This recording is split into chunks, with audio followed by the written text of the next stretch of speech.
Olá pessoal, continuando então com a parte de geologia estrutural, de estruturas rúpteis, vamos entrar agora nas falhas.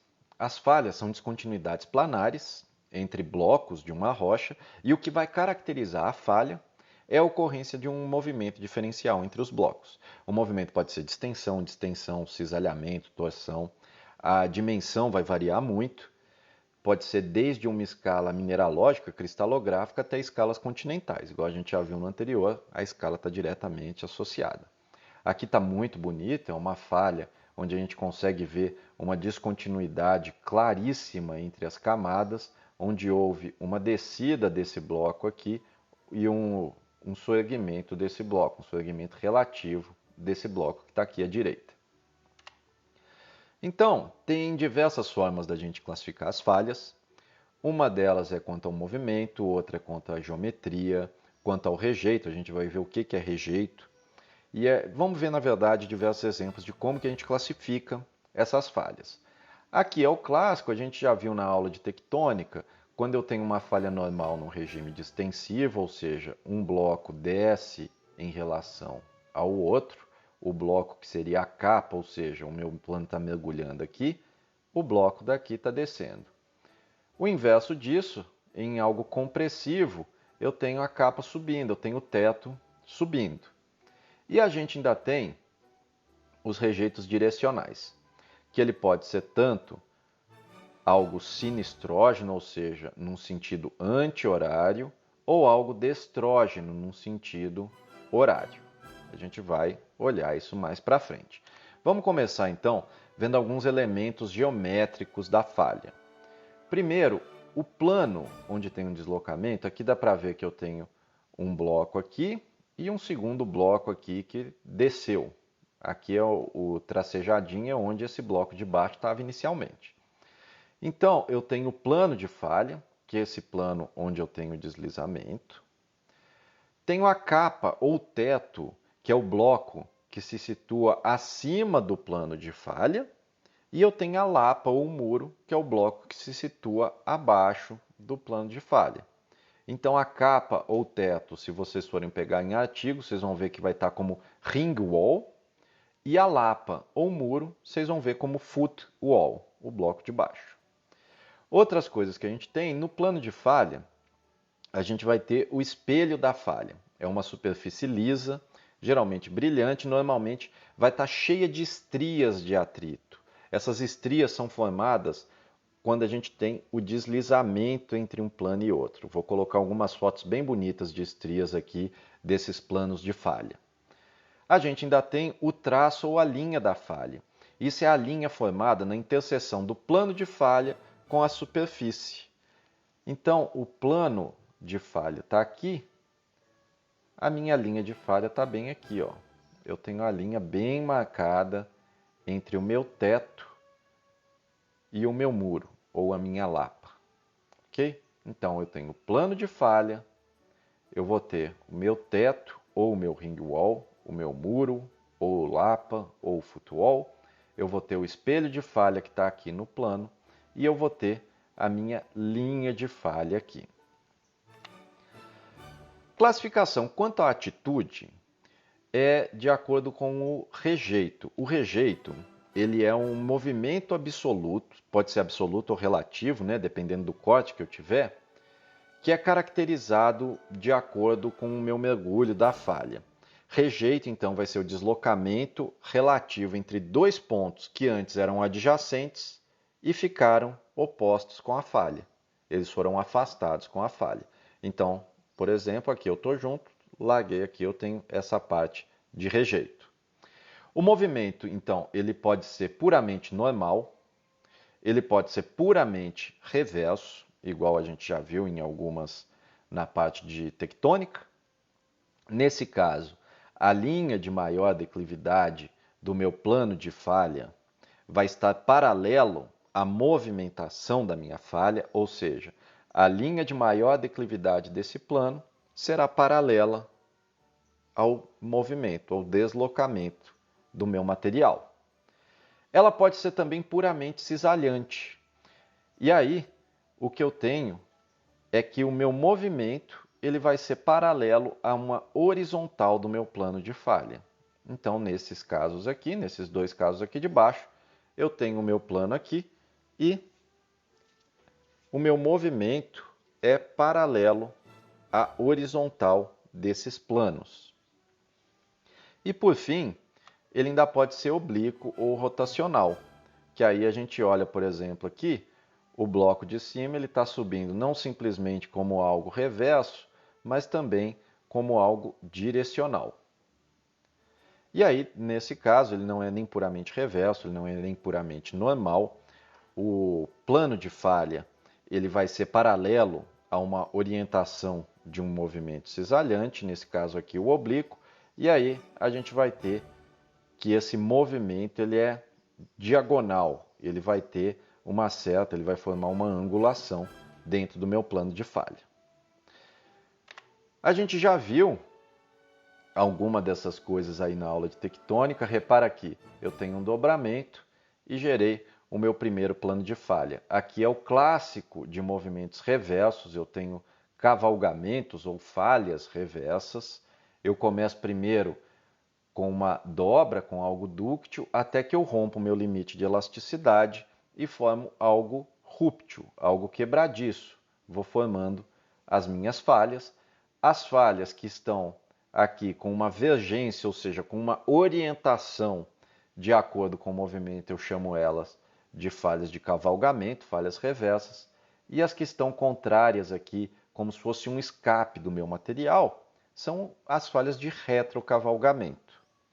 Então repara na nucleação dessas falhas aqui, como eu começo primeiro a dobrar, a arquear, até eu chegar no meu limite de elasticidade e romper. A gente já viu também a questão do controle estrutural, o cisalhamento puro e o cisalhamento simples. O cisalhamento puro, que ele é mais simétrico, clássico, estilo o de Mackenzie 78, e o simples, que ele já vai ter uma assimetria, estilo modelo de Wernicke de 85. As estruturas formadas são basicamente planares, vai ter o estiramento, vai predominar uma deformação plástica até que se ocorre o rompimento, até que a gente tem as falhas. Nesse caso, são as falhas normais. Eu posso ter uma falha lístrica principal guiando, e nesse caso a minha deformação vai ser heterogênea, ou eu posso ter rompimentos diversos. Nesse caso aqui, eu vou ter uma deformação um pouco mais uniforme. A gente chama essas quebras, essas superfícies de falhas, as regiões que ficam mais altas, por exemplo, nesse caso aqui, eu tive uma quebra, uma região mais alta que eu chamo de Rost, e a região que teve um movimento relativo e agora desceu é o Graben. Se eu for pegar o meu rejeito dessa falha, eu posso ver os pontos que antes eram análogos, igual essa camada que estava aqui. Esse pedaço aqui é o rejeito da minha falha. Então, em movimentos distensivos, eu vou formar minhas falhas normais. Eu estou vendo aí o rejeito dessas falhas. Aqui eu ainda tenho algo razoavelmente uniforme, mas se vocês repararem, eu estou começando a nuclear uma falha principal com uma rotação maior de blocos nessa região aqui. Ok? Continuando, a gente tem também a parte das falhas formadas em regimes transcorrentes, em regimes cisalhantes. Então, a gente já viu, a gente forma estruturas em força seja negativa, seja positiva, bacias de pull-apart, de push-up, essa parte a gente já enxergou. Nesse caso aqui, a gente está abrindo, fazendo uma transtração, ou seja, algo transformante, que também é algo trativo, e eu vou gerar aqui a minha estrutura em flor negativa, diversas falhas normais aqui, junto com o movimento oblíquo. Quando a gente entrar na parte de mapa geológico, a gente vai ver essa estruturação aqui desse xizinho e dessa pontinha, o que quer dizer e como que a gente vai representar isso tanto em mapa quanto em perfil. Vamos entrar então para a classificação das falhas. Primeiro, a gente pode classificar elas quanto à orientação do elipsoide de tensão e deformação dentro do plano de falha. O plano de falha ele vai conter as estrias de atrito. Essas estrias elas vão estar relativas ao plano de movimento. Isso é o que marca a direção do meu transporte tectônico, a orientação do meu movimento no meu transporte tectônico. Esses elementos, gente, vão ser essenciais para a gente delimitar onde está o elipsoide de deformação, que vai ser inversamente ao elipsoide de tensão. Sempre lembrando que onde eu tenho meu σ1, onde eu tenho minha compressão principal, eu vou ter meu encurtamento principal. Onde eu tenho meu σ3, geralmente eu vou ter um relaxamento, pode ser onde eu vou ter o meu estiramento principal. Então vamos ver essas estruturas, vamos ver essas estrias. Isso daqui é a clássica estria de falha, essas linhazinhas aqui. Isso está fantástico. Então vamos reconhecer uma falha. Como que a gente reconhece? Quais são os critérios geológicos para a gente reconhecer uma falha? As falhas, às vezes, elas podem ser observadas em uma excelente exposição natural, mas a gente está num país tropical, com intemperismo químico muito exacerbado, nem sempre a gente consegue enxergá-la muito bem. Às vezes a gente vai ter que inferir ela. E como que a gente pode inferir? A gente enxerga uma descontinuidade geológica, a gente pode ver uma zona que não está exposta e presumir que ali houve alguma zona, desde que a gente consiga depois confirmar isso enxergando algum rejeito. Isso vai via mapeamento geológico. Algumas coisas que realmente, assim, para a gente bater o martelo e falar que é uma falha, primeiro é reconhecimento do espelho de falha. O espelho de falha vai ser esse como se fosse esse plano aqui, que vai estar exatamente no plano da minha falha. É uma superfície lisa, ela geralmente pode ser escura e brilhante e vai conter essas estrias aqui, que são as estrias de atrito. Quando eu tenho essas estrias, logicamente fica mais fácil de reconhecer. Essas estrias a gente chama de Slick Sides. Uma mudança brusca de litotipos, você já pode esperar que tem alguma falha ali. Às vezes você não consegue ver o plano da falha, mas você está sempre pegando um determinado litotipo e lateralmente ele muda e você não consegue ver nenhuma estrutura primária que resulte nessa mudança. Então você pode tentar inferir uma falha ali. Uma mudança brusca de faces metamórficas, de estilo estrutural, de faces sedimentares, a gente vai ver alguns exemplos disso daqui a pouco. Vamos entrar primeiro então no entendimento de quais rochas, que estruturas a gente encontra em cada parte da falha. A gente já viu aqui que a gente tem as estrias muito bem formadas. Aqui do lado eu coloquei um esqueminha que é o seguinte: de 0 a 15 quilômetros a gente chega numa zona de transição dúctil-rúptil. Essa parte aqui de baixo, de milonitos e uma deformação plástica, a gente vai ver nas próximas aulas de dobra e zona de cisalhamento. Então agora vamos enxergar essa parte aqui de cima de um falhamento rúptil macroscópico. Eu vou gerar essas estrias, eu vou gerar cataclasitos, ou seja, eu vou quebrar. Isso é um material quase que uma brecha. Realmente eu vou ter todos os meus cristais quebrados. E eu tenho a brecha propriamente dita, a brecha de falha. Isso pode ser tanto numa escala microscópica, mas isso também, às vezes eu enxergo numa escala de campo e enxergo muito bem em escala de campo. Essa brecha pode ser do tamanho de um ônibus, de algo gigantesco mesmo. Quando a gente desce um pouquinho, e aí descendo um pouquinho, que eu digo é na crosta, chegando quase na zona de transição, em vez de formar a brecha, eu posso formar algo que chama pseudotaquilito. A origem nesse nome do pseudotaquilito é algo que parece um taquilito, mas não é. Taquilito é uma rocha de origem vulcânica que lembra um pouco isso aqui. Mas o pseudotaquilito, ele ganha essa textura, ele ganha essa feição, porque é uma fricção ali no espelho de falha e vai fazendo como se fosse uma farinha de rocha que vai cominuindo e às vezes recristalizando alguma coisa ali mesmo. Então, ele parece um pouco, às vezes, até um vidro vulcânico, mas na verdade, quando você coloca em microscópio, você vê que é uma rocha toda cominuída, toda quebradinha. E isso daqui é o que a gente vai entrar na próxima aula, das dobras e zona de cisalhamento, que é quando a gente já está ali numa deformação para baixo de 15 km de profundidade, já no domínio puramente dúctil.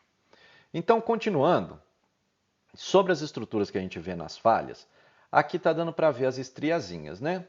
Uma outra coisa legal é os steps. Os steps eles indicam a orientação do movimento, porque as estrias elas vão indicar a direção. Ou seja, eu tenho uma estriazinha nessa direção aqui, o meu movimento pode ser tanto ascendente quanto descendente. Mas aí eu vou usar o step para saber se esse bloco que estaria aqui fora da tela, se ele subiu ou se ele desceu no meu plano de falha.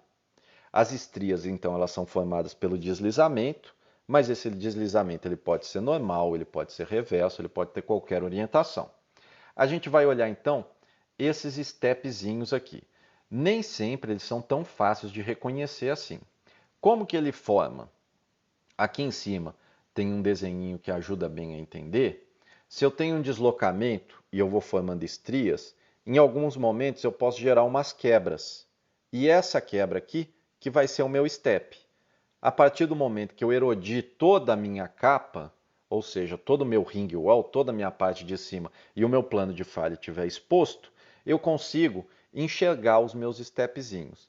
Então, por exemplo, aqui eu tenho um step, aqui eu tenho outro step. Isso quer dizer que eu olhando o plano que está no computador aí, na tela de vocês aparecendo aqui, o step está aqui, isso quer dizer que eu tive uma quebra. O bloco daqui está ascendente sobre o bloco que vocês estão vendo, ok? Nem sempre é tão visível, às vezes a gente chega no plano de falha, vai passando a mão.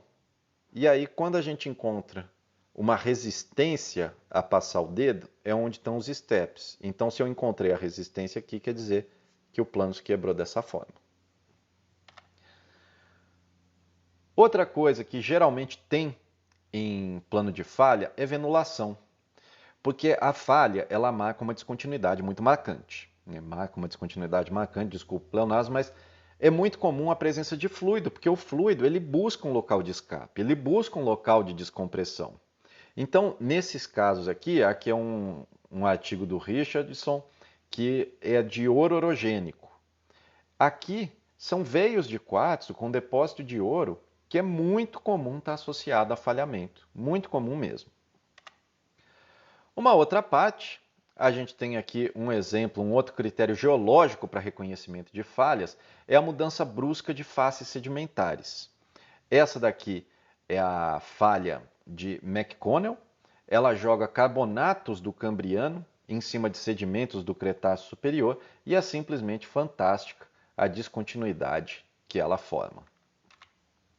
Um outro fator, às vezes aqui nesse caso a gente não consegue ver a falha propriamente, mas tem uma mudança muito brusca de litotipos. Nesse caso é uma mudança brusca de faces metamórfica. A gente sai de uma face granulito, ou seja, de algo de altíssima pressão e temperatura, e vai para uma fase anfibolito, de condições ainda altas, mas mais puxado para a intermediária.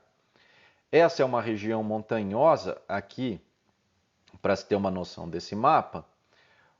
O que a gente tem nesse verdinho aqui é a Serra do Caparaó, aqui está Manhumirim, aqui está Viçosa. Nesse contexto, Belo Horizonte está por aqui assim, aproximadamente. Aqui a gente está indo andando para leste, andando para o litoral. A gente vai ultrapassar a Serra da Mantiqueira e vai chegar na Serra do Caparaó, onde tem o Pico da Bandeira. Isso é muito marcado. Na paisagem, a gente vê um alinhamento fantástico das serras, e isso já é um indicativo que eu tenho uma estruturação, eu tenho uma estrutural mandando na minha morfologia. E aí, agora o que a gente vai fazer é um perfil aqui. A gente vai olhar mais de perfil na parte de mapa geológico. O perfil ele é uma visão tridimensional desse mapa geológico aqui. Eu coloquei uma imagem de Google Earth. Isso daqui é a Serra do Caparaó. Aqui a gente tem a Serra do Brigadeiro. E aí, esse é o Pico da Bandeira. O Pico da Bandeira ele é uma região que está dobrada. Aqui a gente consegue enxergar um flanco e o outro flanco de acordo com essa dobra aqui. E além de estar dobrada, ela também está cisalhada e falhada. As falhas aqui jogam rochas que são granulitizadas sobre rochas que estão na face anfibolito. Essa região aqui é o que a gente chama de complexo Pocrane, complexo Juiz de Fora, isso é só nomenclatura estratigráfica, mas aqui o que a gente tem são rochas formadas a altas pressões e temperaturas, altíssima pressão e temperatura, jogadas sobre rochas que foram formadas em condições de pressão e temperaturas intermediárias. O que a gente consegue encontrar em campo com sorte? O que vem em geral é, aqui está algo de alta pressão e temperatura, ou seja, formada numa profundidade muito grande. E aqui do lado tem algo que foi formado numa profundidade superior. Então, para esse aqui estar acima, eu preciso de ter um deslocamento para jogar essas rochas de profundidade aqui para cima. Então é isso que a gente tem no que seria o Pico da Bandeira sendo jogado para cima da Serra do Brigadeiro aqui, digamos assim. Se a gente tiver sorte, em campo, a gente consegue ver umas estruturas assim. Aqui eu tenho um arqueamento de estruturas dúcteis e nesse pedacinho aqui eu rompi o meu limite de elasticidade e formei um falhamento. Isso daí não é exatamente na região do Caparaó, já é mais para o lado de Governador Valadares, mas dá para a gente enxergar perfeitamente o tipo de estrutura que a gente pode encontrar. Alguns outros exemplos, uns fatores clássicos para reconhecimento de falhas, o truncamento de estruturas, isso é claríssimo. Aqui o rejeito está absurdamente visível. Uma outra coisa, geração de dobras de arrasto. Ou seja, eu estava ali no meu limite dúctil, eu comecei a fazer uma dobra, até que chegou um momento que eu rompi meu limite de elasticidade e quebrou.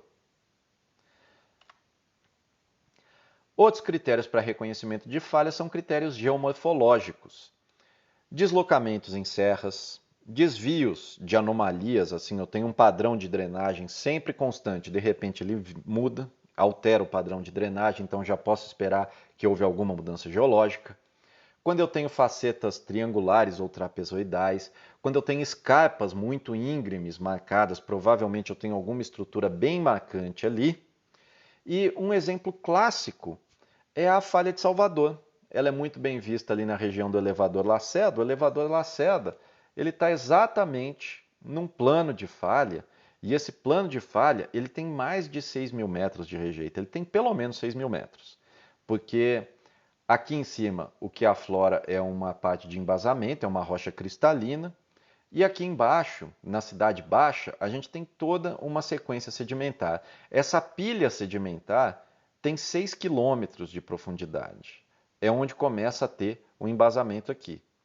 Ou seja, o meu rejeito, o embasamento ele estava pelo menos alinhado aqui em cima antes de eu ter essa falha normal. Essa falha normal, logicamente, ela está associada a um evento distensivo que foi a abertura do Oceano Atlântico, que ocorreu por volta de 100 milhões de anos. E aí, como que a gente vai analisar juntas e falhas? O mais comum é a gente usar diagrama de Roseta.